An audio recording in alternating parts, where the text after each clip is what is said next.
जितने भी किलिंग हुई बीजेपी वर्कर्स की उनके अगेंस्ट एक्शन लिया जाएगा, इसे चुन चुनकर।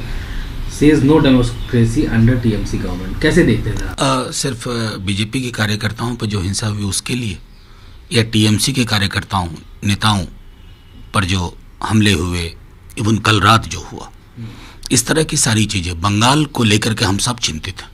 ऐसा हिंसक चुनाव हमने बंगाल में नहीं देखा था। आखिर कुछ तो वजह होगी। मैंने बार बार कहा है कि विश्व की सबसे बड़ी पार्टी आप हैं, तो आप बंगाल में चुनाव लड़िए, बंगाल से मत लड़िए। बंगाल से लड़ने का मतलब है बंगाल की जो विरासत है, बंगाल की जो सोच है, जो समझ है, गुरुदेव की धरती है ना, where the mind is without fear and the head is held high. उस धरती को बौनाना बनाया जाए। और मेरा मानना है कि जहाँ तक लोकतंत्र की बात है, मैं तो यही कहूँगा, look who is talking. Sir, अब पुदुचेरी में भी एक तरह से सियासी संकट खड़ा हो गया है और एलजी ने ऑर्डर किए फ्लोर टेस्ट के लिए ऑन 22 फरवरी बाई 5 PM। कैसे देखते हैं सर? देखिए, पुडुचेरी में जिस तरह का घटनाक्रम हुआ वो समझ में नहीं आ रहा। आनन फानन में कुछ विधायक इस्तीफा करते हैं, फिर रात्रि में वहाँ की एलजी किरण बेदी जी बर्खास्त कर दी जाती हैं, शी इज डिसमिस्ड। फिर एक केयरटेकर एलजी दिया जाता है और फिर ये होता है।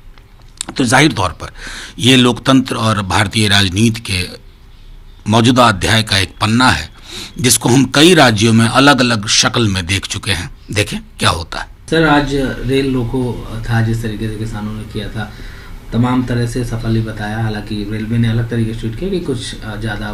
कैसे देखते हैं? नहीं, देखिए, मंशा ये नहीं थी कि किसी को दिक्कत पहुंचाई जाए, संदेश देना मंशा थी और संदेश देने में सफल रहे हैं। कहीं भी कोई अप्रिय घटना की खबर नहीं है। यात्रियों को कई जगह जहां उनको 4 घंटे 3 घंटे रुकना पड़ा, उन्हें पानी, खाद्य पदार्थ मुहैया किया गया, इंक्लूडिंग जो जवान थे हमारे वहाँ, उनको भी दिया गया। तो ये कि हमारे हिंदुस्तान का किसान है, ये है किसानी, ये है खेतीहर समाज। शायद कॉरपोरेट की गिरफ्त में बंद सरकार समझ नहीं पा रही है कि ये क्या चाहते हैं, या जानती है कि वो क्या चाहते हैं, लेकिन वो देने में असमर्थ है। मैं समझता हूँ कठपुतली की तरह सरकार व्यवहार कर रही है, डोर कहीं और है। अभी भी डोर खींचें, किसानों को सुने, उनकी बात पे अमल करें। सर, जिस तरीके से उन्होंने कहा है कि not a sudden decision, metroman Sridhar ने BJP during yatra some kind of in Kerala. कैसे देखते हैं? नहीं, मैं तो सिर्फ इतना ही उनको शुभकामनाएं दूंगा। हर व्यक्ति स्वतंत्र है जीवन के किसी भी पड़ाव पर अपनी राजनीतिक महत्वाकांक्षा या अपने पॉलिटिकल एंगेजमेंट के लिए, और जाहिर है उनके लिए बहुत सम्मान है। बस एक लाइटर वेन में कहूँगा कि उन्होंने वो कहते, मेट्रो की एक आवाज़ आती है, doors shall open on the right. साथ में एक और चीज़ होती है, माइंड द गैप।